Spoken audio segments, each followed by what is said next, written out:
There was a time when people believed the human body couldn't run a mile in under 4 minutes. Doctors warned it would cause the heart to explode. Scientists said it was physically impossible. And for decades, the world believed it. But one man changed that. Forever Roger Bannister. His legendary run in 1954 shattered not just a record, but a limiting belief held by millions. But this story isn't about Roger Bannister. It's about a young man from Columbus, Ohio. Ethan Cole, who carried the spirit of Bannister in his heart and used it to overcome a wall of his own. Voiceover tone, nostalgic, setting the scene. Ethan grew up in a working-class neighborhood where dreams often got buried under bills, and ambition had to compete with survival.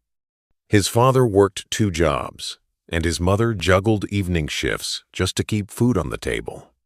But Ethan had one passion that kept him grounded running.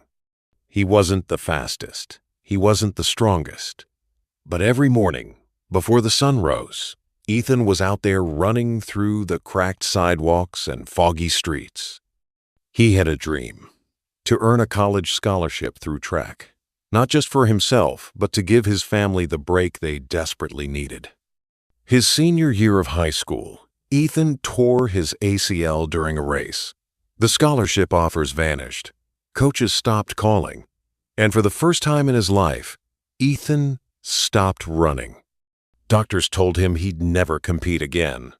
Friends told him to move on. But Ethan remembered Bannister, the man who broke the impossible. So Ethan made a decision. If Bannister could break a myth, he could break expectations.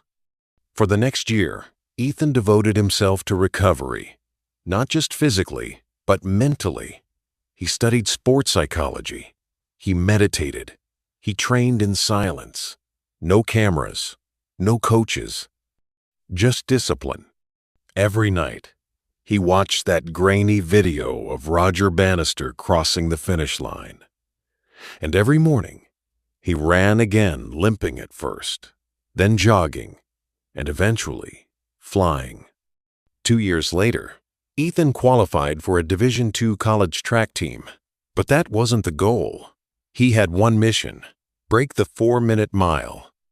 Not because the world said it was impossible anymore, but because he once thought it was. On a cold spring morning in 2023, Ethan stepped onto the track. It wasn't a grand stadium. There were no roaring crowds. Just his coach, a stopwatch, and the ghost of every doubt he'd ever carried. The gun fired. 1 lap. 58 seconds. 2 laps. 1:58. 3 laps. 2:58. Final lap.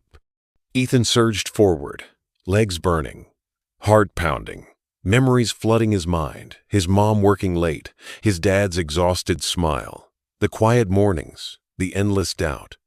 As he crossed the finish line, the stopwatch read 3:59.42. He collapsed, not in pain, but in triumph. That day, Ethan didn't just break a personal record. He shattered every label ever placed on him. Too poor, too injured, too late. And like Roger Bannister, his courage became a catalyst. Other young runners started chasing the 4-minute mile. A local news story about Ethan went viral. Kids from underfunded schools wrote letters saying, "You made me believe I could do it too." Ethan went on to become a coach, mentoring young athletes from tough backgrounds. His message? The only wall that matters is the one in your mind.